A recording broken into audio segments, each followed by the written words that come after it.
sports programming always appears in the top 10 programs that we view each year, every year across the globe.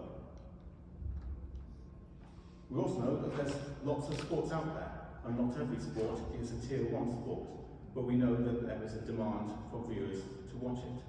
The question then comes, how do you produce that content for a price that is affordable, that people may watch on a tablet, on an online streaming platform, and maybe as a companion program to a tier 1 team, maybe a second team, maybe a youth team. All of those types of sports programming could potentially become available if you can produce it for the right cost, and you can monetize that sport and make some money. So artificial intelligence is potentially one of the answers to that. It enables you to automate that production. It enables you to centralize all of your operations at your broadcast center. You no longer need to bring people to the site. You don't need to pay for their travel, their hotel bills, their bar bills. You can do all of that potentially through an AI engine. But we know that sports events are complex. We know that human behavior is complex. Can AI produce that content for you? So I'll show you some examples of how AI can successfully produce sports content.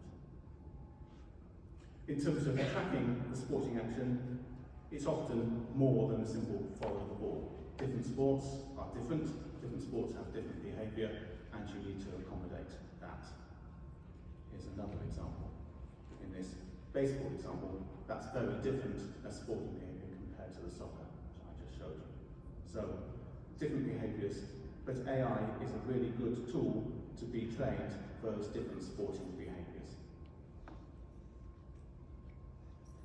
What can constitute sporting action? So here, the AI engine, I put an overlay on this sporting action to show you that the sporting behavior may not be just follow the ball, it may be a cluster of players around a ball.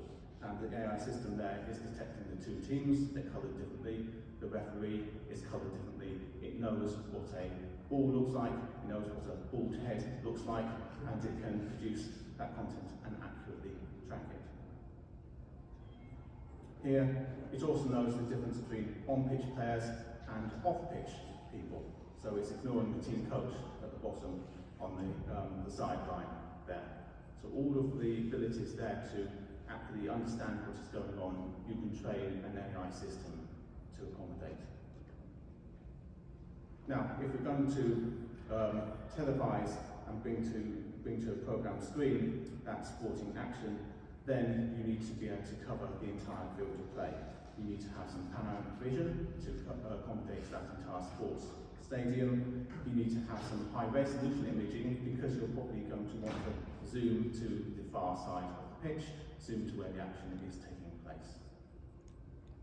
The way we've been solving that to date has to use a cluster of cameras, a panoramic camera, using, for us, 4K cameras, using individual cameras mounted to portrait fashion and mounting together in a cluster.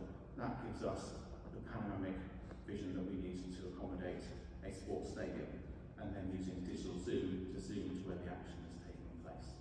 And that's been great so far. In order to produce that composite image, we stitch those images together. We have to ensure we have a common exposure across all of those cameras. We need to blend the image together across those cameras. We need to synchronize the video frames, that's important too. And then, of course, we need to dewarp that panoramic image to give a flat viewing area and bring that to the program screen. But there are some problems. Parallax can be a problem. We know, of course, we can't put all of those cameras in exactly the same place. And so parallax effects can sometimes be seen, particularly if we think about larger cameras.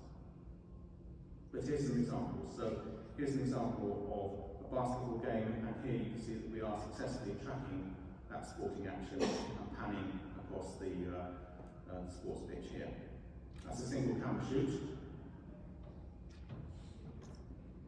And I'll show you another example of a soccer game. So this is a 3 camera shoot. So here we position the camera